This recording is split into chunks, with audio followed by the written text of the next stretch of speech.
Welcome back to Beards and Brews. Hey, if you haven't already, be sure to subscribe and hit that bell. Not only does it help us, but you'll know when we have another one brewing. This week's movie is going to be Dreamcatcher, based on a Stephen King thing, I guess. Man, fuck me, Freddy. Fellas. Oh, God. So this was my pick, and I kind of apologize, but I kind of don't. I'd seen this movie once before. I had some kind of recollection of it. It had been like maybe 8 or 10 years ago. I didn't remember this. buddy, buddy, buddy.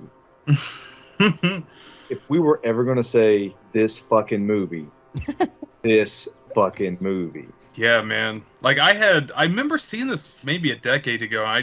Just remember having no feelings about it whatsoever. But I'll be damned if this movie went out of its way to just irritate the piss out of me. I don't think I was ever irritated, but I was definitely in that mind state to where you're looking left and right going, what? Every 10 minutes they would lay down something. Now, in no way is it poorly acted or, low budget. It looks nice. No, I don't. Yeah, you know what? I'm gonna side with Brady. Like, I hear you laughing, but like, I don't place any blame on the actors. I feel like the director read Dreamcatcher, the book, and there's like, I'm gonna adapt this 100% like I'm reading this fucking book. So you have bullshit lines just pouring out of people's faces who are entirely competent actors, but what they're given is just like this big plate of horse shit. Dude, fucking Donnie Wahlberg. What a fucking hero. Come on. I had no idea that was Donnie Wahlberg till I looked at the IMDb. Oh, I feel bad for him. I do, because like he's just got to carry that weight. We did Tropic Thunder, and if there's one thing Robert Downey Jr. has taught us, it's you never go full. And he did. Donnie Wahlberg certainly did in this. I don't know, man. I feel like most of the people in this movie signed on because they saw, oh, this is a Stephen King project. What could go wrong? This shit prints money. Dude. Well, like, honestly, like, you've got some names in here. You really do. We mentioned Morgan Freeman, Jason Lee, Tom Sizemore's in this, Donnie Wahlberg. Who am I missing? Thomas Jane is like a known actor. Yes, the Punisher, and that's what I'll refer to him as this entire time. Yeah, kind of a stat cast, and to me, honestly, like only like one or two of them really pull their weight as far as actors go. Like Jason Lee is present, and that's about all I'll give him. Proto Ryan Reynolds. Yeah. Yeah, basically, yeah. Like he's like even his voice inflections are very the same. 100%. Yeah. His name isn't even Earl in this movie. He's just like, what they call him, like the Weasel or something, or the he's Beaver. Like the Beaver, because that's better. Yeah. Let's do this. Hey, Beeves. Everybody's got their own little nickname. Beeves and Jonesy, Duddits. It's a Stephen King thing where, like, you have a group of fellas and they all have, like, either, like, a certain skill or some kind of buff or a nickname so you can remember them. Yeah, you got the guy that's always, like, wearing glasses, the guy that always wears flannel, two other guys, I don't know, and then you got the mentally challenged individual. A tale as old as time. What kills me is they've got these fucking Stand By Me flashbacks, but the only difference is in the flashback you get Jerry O'Connell eating poop.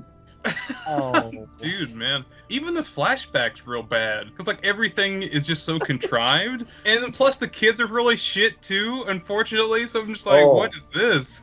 The cry scene is so hard, so fucking hard to watch. Oh my god. I get like the only kid that I'll give any credit to really is the one who's supposed to grow up to be Jason Lee. Like he seems like he's got some acting chops, like some actual acting chops. And yeah. The rest are like it's like 4 actual kids. I'd give him quality level of the original It. I had a lot of more recent It iteration feeling like when the kids start coming on screen stuff, but this is a nitpick, but that kid in particular seems way younger than everybody else. So you have that scene where like he's trying to front on those clearly like 20-something high school kids, and he's like he's real fast, and he's gonna tell everybody we're gonna kick your ass, and I'm like, no, you're not. You'll do fucking nothing. Yeah, it's like 3-on-3, but those guys are definitely like 4 grades above them. And on top of that, they're holding a mentally handicapped child down and trying to put a turd in his mouth. Like, what the fuck are we doing? No kidding. So, like, okay, we got these four kids, four like teenagers, I guess, strolling upon a railroad tracks, I guess, Yes. looking to see a nudie pic of somebody that goes through high school or something. I don't know. They're looking for a dead body. You want to Yeah. poke it with a stick. Basically, this is like the old-fashioned way to just look up porn. You just don't type in titty anymore. You have to like walk 5 miles down some like rocky road to like peek into a really dirty window and be like, yeah, that's probably a titty. Back Yeah. in my day, we had to walk 5 miles down the railroad tracks, beat up the local quarterback, and shave a. Oh, Oh man, Stephen King, you pistol. But you're absolutely right. They're like in the middle of nowhere. They want to see this nudie pic, and they happen upon these, I guess, football players in their local high school. Be like, "Hey, I know who you are. Quit beating up that kid. That's totally wrong. We're the moral high ground in this situation." And the guy's just like, "I just want this kid to eat shit. Like, I didn't ask for your opinion." yeah, we're not doing anything bad. We're just trying to feed shit to, this child who is now naked. We're not going to hurt him. We're just going to draw a little Z on his forehead with this turd. Yeah, it's not weird or anything. But they rescue him, and they're like, we're heroes now, Duddits. Let's go to the park because, for whatever reason, we suddenly can commune with nature. Put your Yeah. hand on my shoulder. It's super weird though. Like they go above and beyond, like being buddy with their newfound friend. They're just like almost brothers, kind of family. Because like I guess young Jason Lee, he like takes him, like cuddles him, he just starts singing to him, and everybody else is like, yeah, that's not weird. Blue Bayou. Blue Bayou, yep. Did that have Oh. any significance whatsoever, or was that just like supposed to be like a bonding moment? Yeah, that's all I got is like when he's like trying to calm him down, and, like hush, hush, hush, let us get your pants back on. He starts singing Blue Bayou to him, and we don't really have any context for that at all. That's just what he up and sings. Yep. And guess what?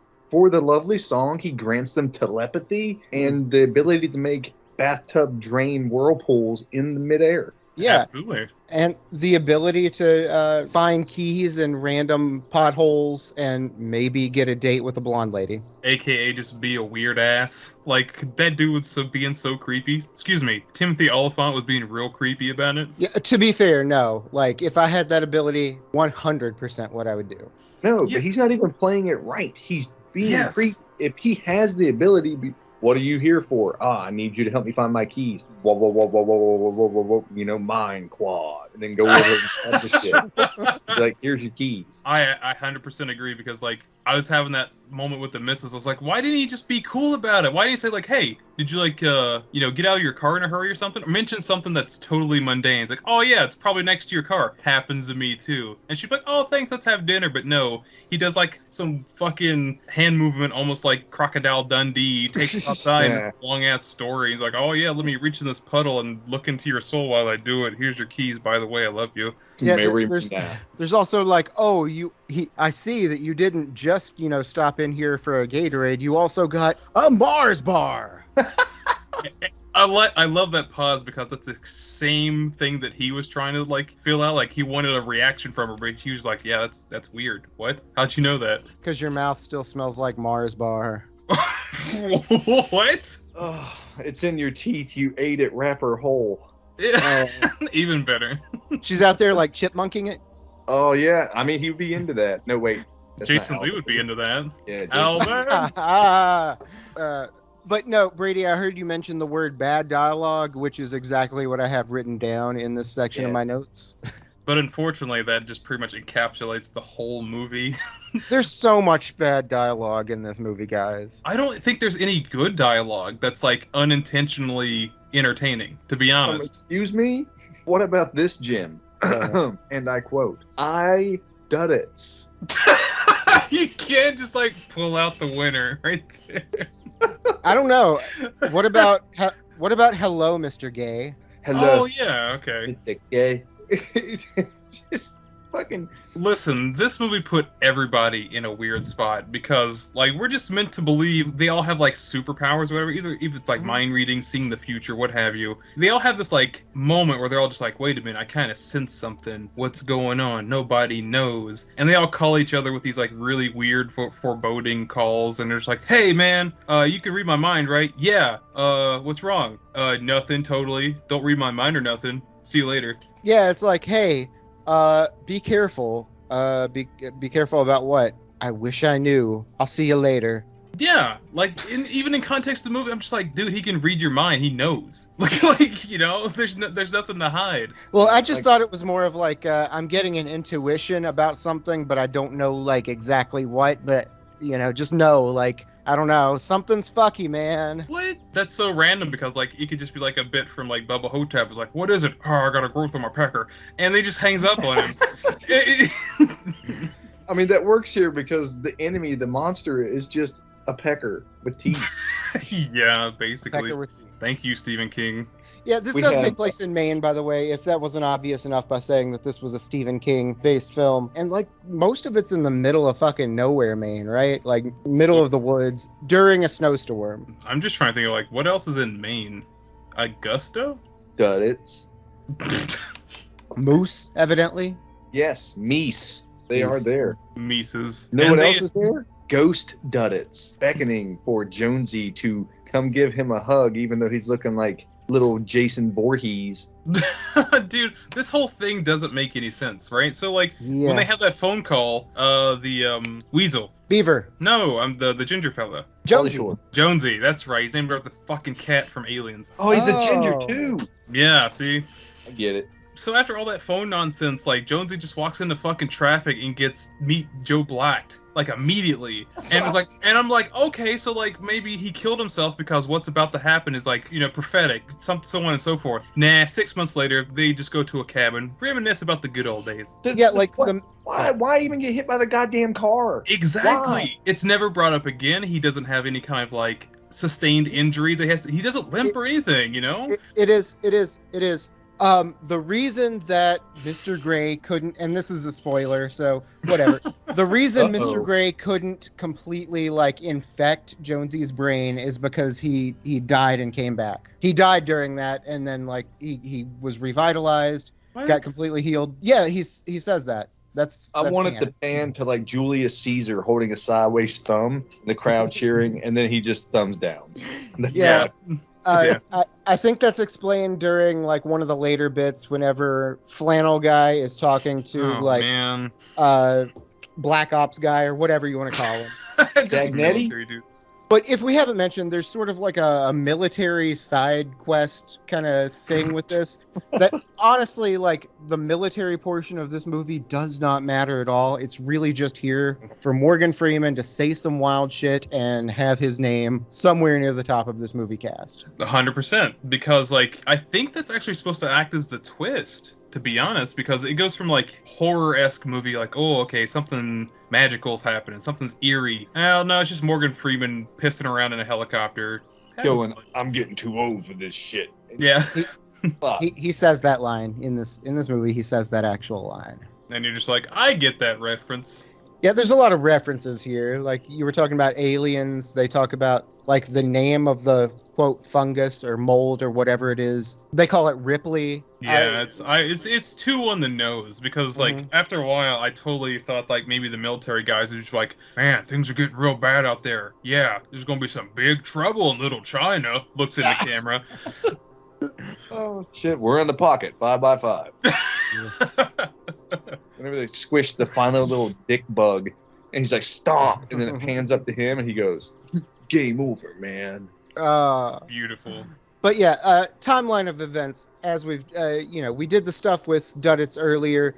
Duddits, who, flannel shirt guy, I don't know who he is, later says that he thinks is not of this world. All right, he gave the boys these powers, all right. We skip ahead to their adult lives, and they're, I don't know, kind of falling apart. One of them tries to sort of kill himself. You got another one who's actually... Have you seen it? It's it. It's kind of it. Nah, it's mostly shit. Because, like... Oh.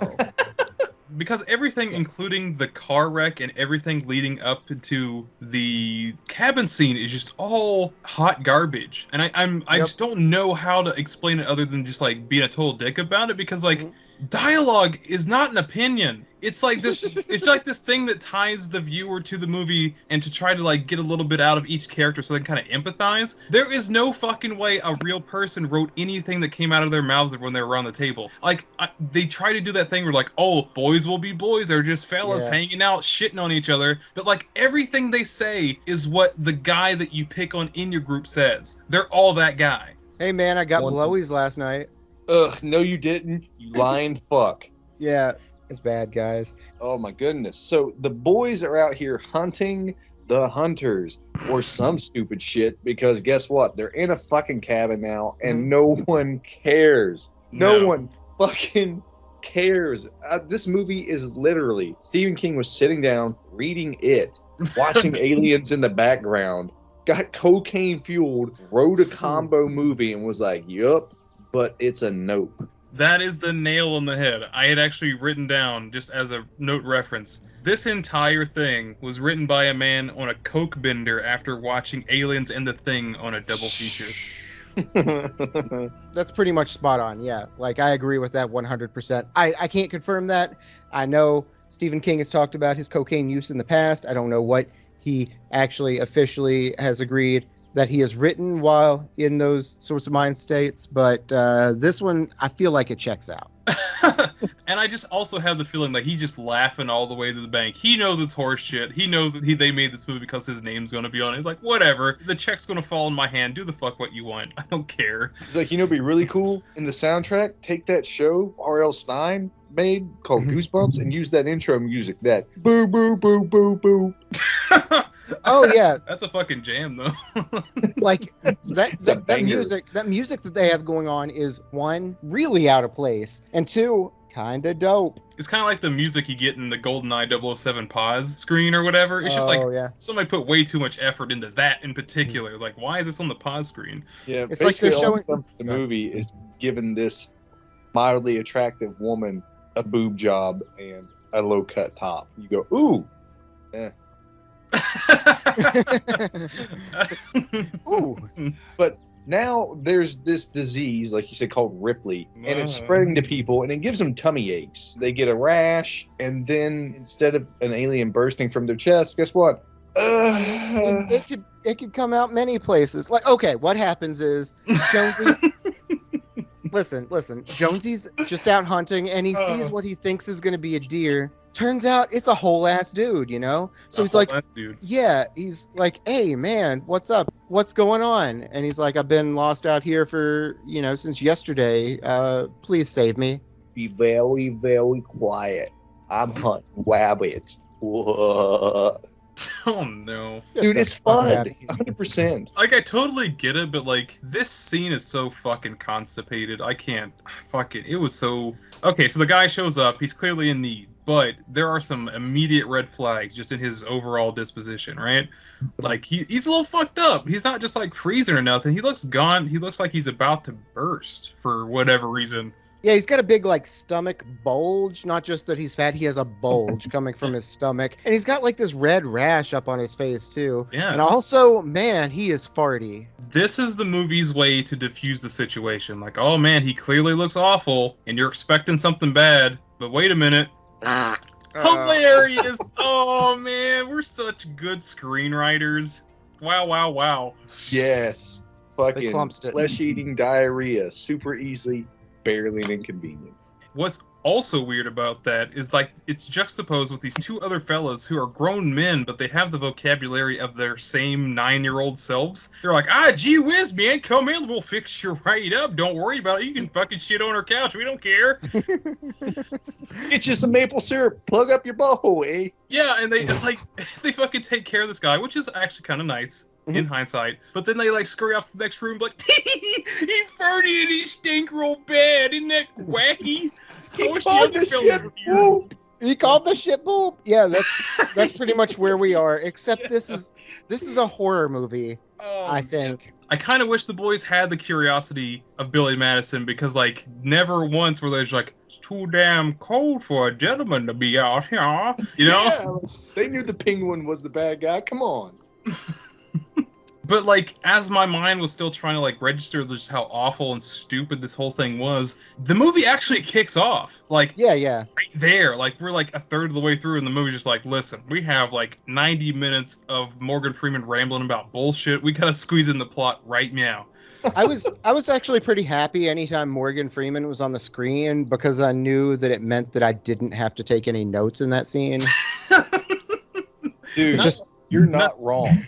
Not only that though, guys, but like I loved watching him not give a fuck. It was Yeah, fairly entertaining, especially with that fucking haircut he had. He's just, yeah. get over here, boy. Scout promised to love and love me forever. And that's Scout's honor. Bam! Don't you fucking lie to me, boy. Yeah, I will put $20 on a bet saying that haircut and those eyebrows were his idea. Those eyebrows. He's got the Martin Scorsese going on. His haircut was 100% from The Running Man. I can't remember what the black gentleman's name was in that role. He was the free man. Oh yeah, it's just I would kill you with my bare hands. Make you crawl through 10 miles of sewage and come out clean on the other side. Nice. But so while all this is going on back at the cabin, the other guys, where are they? Because it's just Jonesy and Jason Lee. Where are they? They're driving entirely too fast on snowy roads. And while they're being reckless, they like come upon this like random woman in the middle of nowhere, also not raising any red flags with anybody. Yeah, I think they raised a red flag a little bit. They like run off the road in an effort to avoid her and end up flipping their Bronco. And oh yeah, that's right. There's a little scare whenever he's like, "Oh, my leg's broken." Just kidding, it's not broken. It's just like it's so locked up embarrassing. or something. I've seen Timothy Olyphant in like all these great movies. He's actually a good actor. Yeah. And he's just like, it's okay, I'm just joking. And Thomas Jane's just like, you must be punished. You talking about the alcoholic elephant? Because he's horrible in this. Just fuck. He's real bad. He has that weird like childlike essence to him, but like he's also a grown man and he never shakes it. So it's just like, shut up. Maybe with the telepathy gift, they were also trapped in 9 to 10-year-old selves. I'm sorry. I know. Like, trying to justify this. It's justified. I justify it as just being like bad writing. No, okay, you're correct, but it's also bad direction because like somebody said like, yeah, this is good. Yeah, do that. That's fine. Yeah. All right, let's move on. Oh my god. But they get this woman who is like half buried in the snow. By the way, she looks like a totem of some type. Yes. And like she's up there just like burping and farting along too, you know? She has some of that fucking fizzy lifting drink from Willy Wonka. Yeah. I just feel like the director's just like this fat fucking oaf pounding drumstick ice creams like, what? Do you not enjoy levity? You know? It's the fucking fat dude from Gamer just dipping those whole waffles and dragging the syrup across his sweaty chest. Ew. You know, like it doesn't really come up because it doesn't matter at all, but there is someone in this movie who canonically ate themselves to death. Do tell. It's Jonesy's patient from the beginning. Oh. Yeah. Yeah. And like that part of the movie does not matter at all for any of the rest of the movie. Why is it there? Because Thomas Jane was just like, you're a fat fuck who needs to be punished. You know what your punishment is? Actually, no, he does the opposite. He's like, you don't need to be punished. You just need to let your mom, just let her go, man. It's okay. You can move on with your life. You don't have to eat yourself to death. It's not your fault. He goes, fuck yeah, I'm going to go eat time. How'd you even know that? Get out of my head and into my heart. Oh, Jesus. But back to the frozen lady. Like, they're all wrecked. Like, their ride's upside down. So instead of, like, helping themselves when this lady is clearly, like, lost, they walk up to him like, man, you're all frozen. Hey, lady! Lady, are you still alive in there? Wackiness. Oh, my God. And we get Timothy Olyphant, who's like, I'll stay with her since I'm this drunk guy, and you go get help.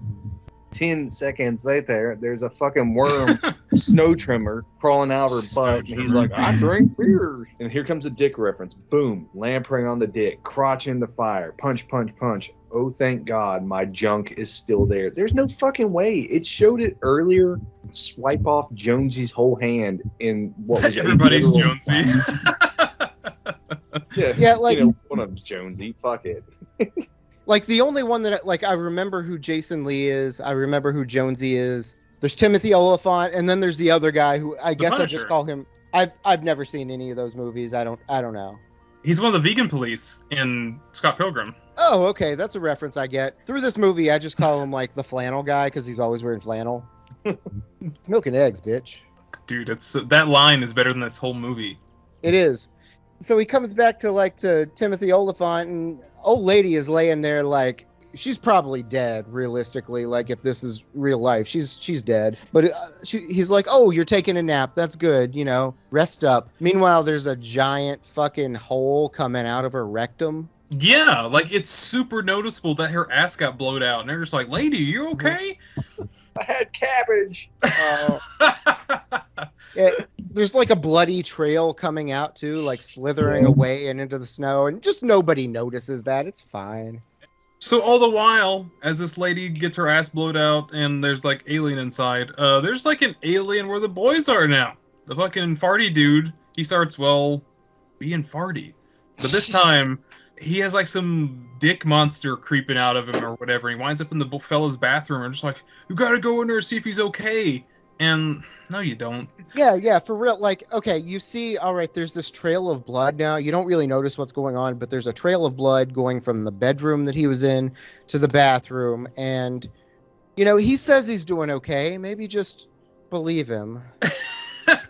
The way that fat fella was just like trying to get those guys to go away from the bathroom is the same way that you would like, I guess, catch like a shoplifter in the bathroom. Like, "We know you're in there and you got something." "No, I don't. Just take a shit. Don't worry about it." Yeah. It was Harry from Dumb and Dumber. Oh, yeah, no, I'm just brushing my teeth. Yeah. Don't worry about me. But then even when they check, the first thing you see is there is fucking blood everywhere. But it's like real dark, grainy blood, gritty blood. So I wasn't sure if it was like blood and poop. You open that door, you see that, you go the other way. Yeah, 100%, because it was like one of those, it's super cliche, like you walk into a bloody room, but like, there is that moment where it's like, well, how did that happen? Because this guy's sitting on the shitter, but there's like stuff all over the place. Yeah, all over the place. Yeah. And he's just sitting in there with his, like, that hat on. He's still wearing that hat.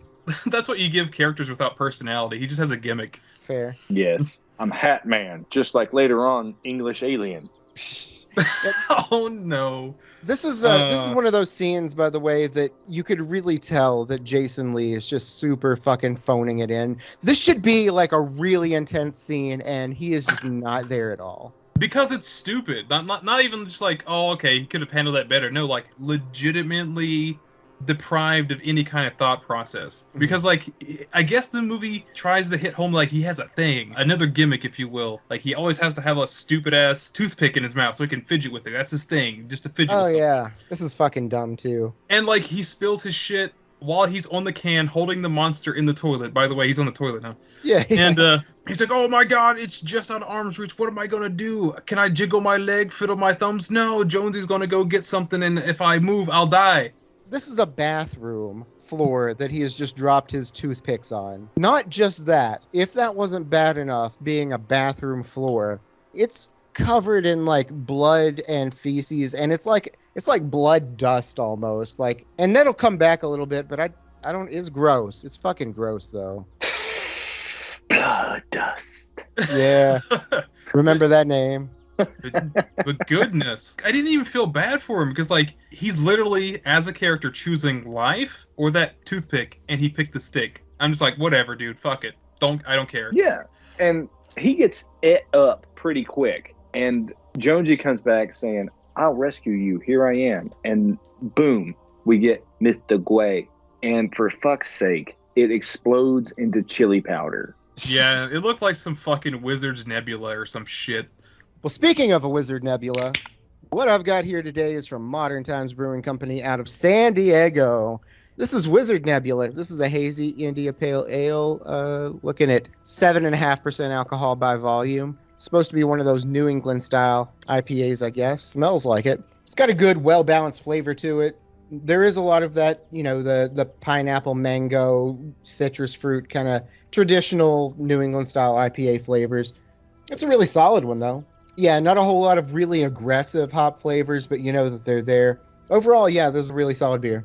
Nice, nice. Well, hey, speaking of New England flavor, we get to go back to the most famous flavor of all. That's right, spoiled seafood, which is exactly what this movie is.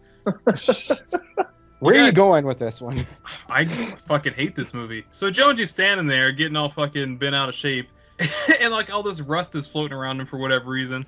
And then the movie jumps a shark, a lobster, if you will. Aliens? Aliens. Wait, That's did you not think we were going for aliens all along? Because I thought we were going for aliens all along. now, it's just the way the movie shows it. Like, that was the trump card. Like, that was the moment the movie was like, hey, gotcha. And I was just like, you sure fucking don't. And we're only like Yeah. halfway into, and this is just like a big gray blob of an alien. You know, the traditional what you see in like Yes. it's an alien, the big gray man. That's why they call his. Well, it's not even alter ego. That's why they call him Mr. Gray. That's clever. Now, what kills me is now Jonesy is possessed, and Sure. he gets on a snowmobile, starts riding away. Hang Puts on. Look, Can I stop you right there? Because yes, please. we do not know he's possessed yet. He gets on the snowmobile, has a moment where he's just kind of staring into the distance. He just daintily puts his beanie back on. He's just like, hey, have a good day. And then he walks off into the wilderness. I mean, maybe to add to the list of movies that, you know, our director or writer or whatever has added, you know, has been inspired by, maybe Me, Myself, and Irene was one of them. Oh, nice. Because Because guess that's what we're fellas? getting from here. This is Me, Myself, and Irene in an alien movie. What blew my mind, though, is they have the fucking audacity to just look at this actor and go, hey, man, we're going to need you to do a different voice. What voice can you do? He's like, well, I'm really good at a Cockney British accent. And they Oh. didn't ask. They didn't listen. They just said, cool. And for the rest of the film, we get this guy going, oh, hello, Jonesy. It looks like I'll be coming over there to get some of your meat pie. What? Hey, uh-huh. Poppycock! Yeah, Poppy it's cock. the same energy as John Travolta. Like, everything about it. It's so off-putting and weird. Yeah, honestly, like, I think he knocks it out of the park with this. Like, the accent Fuck you. itself notwithstanding, like, the accent is whatever, but can you imagine as an actor being forced to do that? Like, I know it's happened in a couple of other roles before, but that's fucking weird. Like, as a person to try and, like, visually show that you are representing two different personalities within your one body. I guess. Edward Maybe- Norton does this in actually Spoilers! 2 different movies that he's in, and he knocks it out of the fucking park. It's actually incredible. Splice with James McAvoy. Awesome. This? No. And the worst part is, he's having more fun as the British alien than he is Yeah. as Jonesy. For Who sure. wouldn't? Yeah, like, I think that a little bit of him sees the absurdity, but I think the rest of him sees that, like, he's the only person whose name I don't know in this movie, so I Mhm. better fucking step up. True. That's a good point, yeah. Oh. There is something that we haven't brought up yet, and I think it really needs to be brought up. There is this idea of like a memory warehouse or whatever they call it. Something like that, yeah. And Jonesy says that all of them have it, but we only ever see Jonesy's. He has a physical warehouse that we see him in, like, his body in his brain, like, filing away memories. You know, you've got the stuff with Duddits over here. You've got, you know, your first hand job over here. You know, the important Dude, things. that kind of bugged me that there wasn't like a little offhand joke somewhere where, like, he actually stumbles upon the wank bank. Ooh, the Fantasy Files or something. Exactly. Missed You know? opportunity there for sure. But they just use that, like, mind filing place as, like, this weird, like, almost TV movie-esque transition from scene Yeah. to scene as he's peering out from, I guess, being John Malkovich style or something. His tiny Yeah, window. and there's also sort of like a secret room in that memory warehouse kind of thing that I don't know why this secret room was there for this, but it Because seems his friends very can get in convenient. there and he smothers cats. Oh, no. It's always the quiet ones. Mm-hmm. Is that canon? Did I miss that one? It would at least make... I don't want to say... Yes. Yeah, I don't want to say I condone it, but it would make his character interesting. Why can they get into his main like mind warehouse, but not that specific room? Well, you brought it up earlier when I asked about certain stuff. It's because he died and came back to life, and that's the movie's excuse, I guess. Like he has some kind of new mental capacity now that he's briefly passed into the afterlife or something like that. He's got the dead files. Yeah, that's just where we're at right now. Just shoulder shrug. I guess that's a reason. I guess so. Yeah, right. His it's a alternate total save file. There you go. I dig it. Just put in the memory card in the different slot, whatever. Psycho Mantis can't read shit. Yeah. This is the save file where I go off and be a bad guy. Oh, I think you Really? I think you pretty much unlocked how like multiple personalities work. He's just like, oh, save file, click. Which is Time weird to murder because hobo. which is weird because all this is way more interesting than what happens next. Yeah, you're talking about like the whole military subplot. Yeah, that just does not even need to exist, to be honest. Doesn't like we get sort of little batches of big exposition drops, like, you know, telling us what's going to happen for the rest of the movie. Like, oh, this thing's going to try and get out of the evacuation zone to spread the infection. We call it Ripley, and then we get that scene where he shoots off a guy's fingers because he let somebody out of the evacuation zone or something. I don't know. It's bad dialogue with Morgan Freeman and what I can only assume is supposed to be his character's secret lover. See that moment where he like see that moment where he has to discipline like his constituent? That's tough love. And the fact that you said that they unload all this exposition, man, Morgan Freeman's dropping fucking loads the whole movie. Every time the camera is on him, he's just talking about something. Mm-hmm. Just something. Like, it's vaguely in the realm of plot related, but like he just starts to just go on to these tangents that just make fucking Grandpa Simpson look sane. Because like it has no bearing of what's around him. He just starts riffing and they kept it all in. And I'm just like, I'm glad he's having fun. And starring Dude, Morgan Freeman 100%. as Alex Jones. Oh, yes. bravo. You are Absolutely. not wrong. He's like, put your hand up, boy. You're making the frogs gay. Yeah. And there's a lot of time spent on these military scenes that doesn't matter Not at all. Like what? Like at the very end of all this, a new general comes in and is like, "All right, we're taking over here. Go on now." I kind of wish it was that simple, but like his superior does show up and he's like, you guys are fucking around, stop it. And they just let Morgan Freeman just silver tongue his way out of the situation. It's like, oh yeah, I'm totally aware of it. Look, just give me an hour. It's going to be all right. You get on out of it. Get yourself some shit on shingles. Help yourself. It's right over there. You know? He's like, It's up to the craft service food truck. yeah. And he just leaves. I'm like, all right. Yeah, he's like, you know what? You're right. I am too old for this shit. I've been losing it. I'm getting erratic. You are absolutely right. You know what? I'll tell you what. I'll have this cleaned up in an hour. And it turns out an hour is all you need to hijack a couple helicopters and just go on your little tirade in the middle of the wilderness. Yeah. This was the most ridiculous thing. They have 4 Apache attack choppers. They start shooting rockets while fucking kamikaze diving at this spaceship full of giant dicks. The dick ship. I feel like there's more important stuff that they could have been covering during this whole waves arms erratically. Like, this is kind of an interesting concept here with you know, the alien guys. Like, I want to know more about them and what they're doing and their interactions with people and like everything. I don't give a shit about this military stuff that isn't like way too much time on the military stuff, guys. Like Morgan Freeman, we get it. Yep.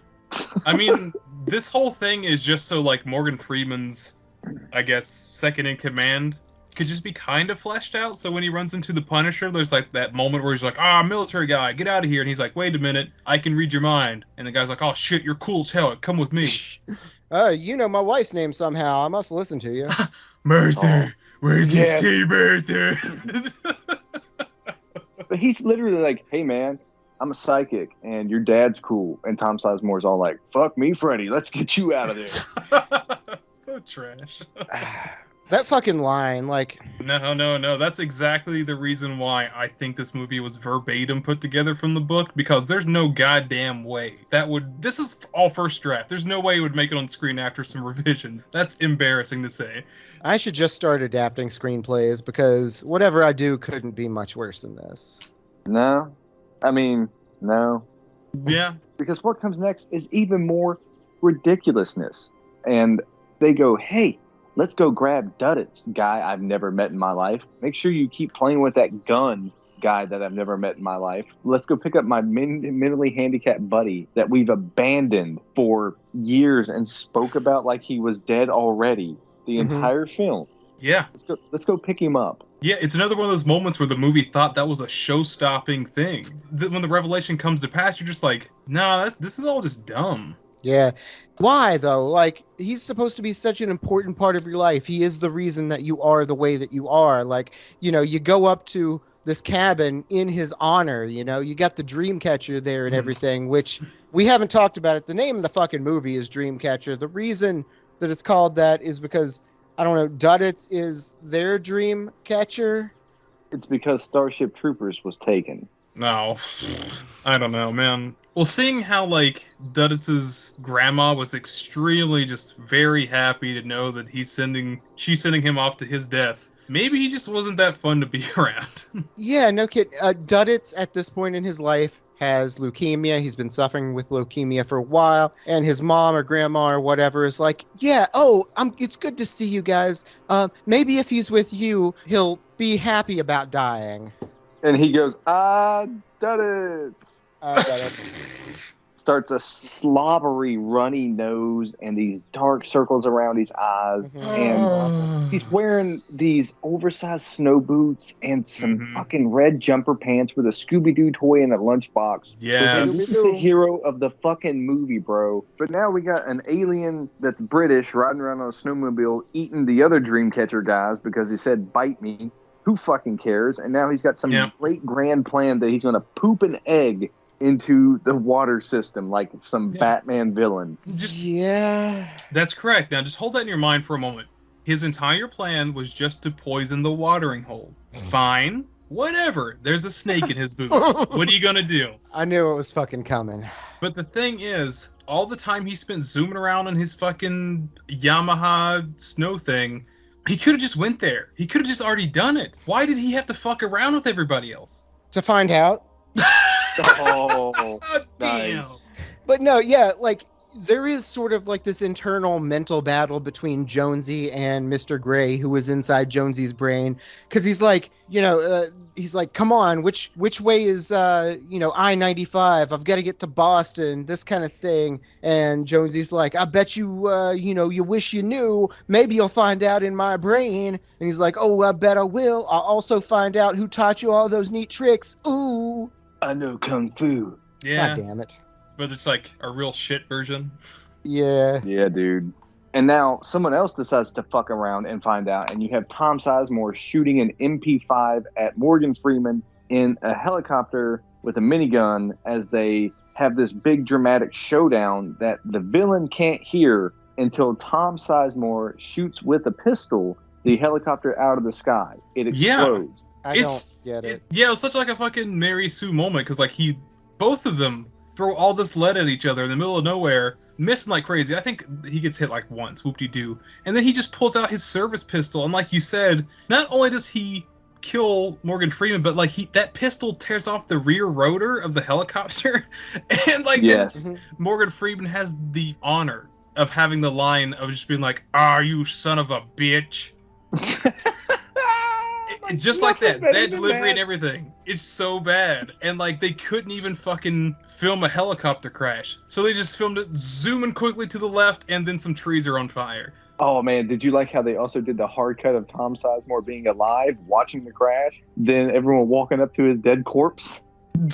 I feel like he's realized, like, I've had enough of this whole thing. Well, He just laid there's- down after that scene and was like, "No, I'm done."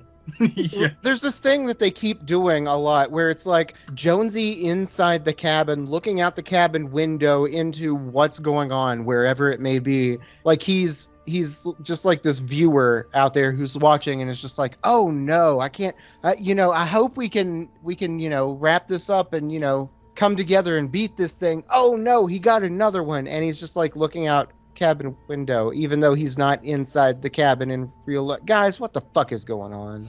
Well, they had to get it done before the morning because the morning rain will cloud up his window. Well, fortunately for everybody, like in the movie and us watching, things are wrapping up. So evil bad worm penis man, he's like, I'm gonna fucking take a dump in the water supply, and everybody else like, nah, no, you don't. Oh, and Duddits, here he comes in his fucking epitome of just hero and throws his fist into the air wearing his Boston Red Sox coat. And Donnie fucking Wahlberg goes, Duddits. He gets stabbed in the chest, morphs into a giant dick alien, stabs the other alien in the back, and then they blow up into chili powder that he turns into a Dreamcatcher, and then you don't care. And There's you don't so many know what the whats. fuck is happening. Yeah, like This is where I'm writing down what? Yeah, there's no That- explanation. Like it just feels like not only did like the movie just spontaneously jump the shark, it's like they sent mentally challenged Donnie Wahlberg afterwards just to have its way with the shark, and that's how they ended the movie.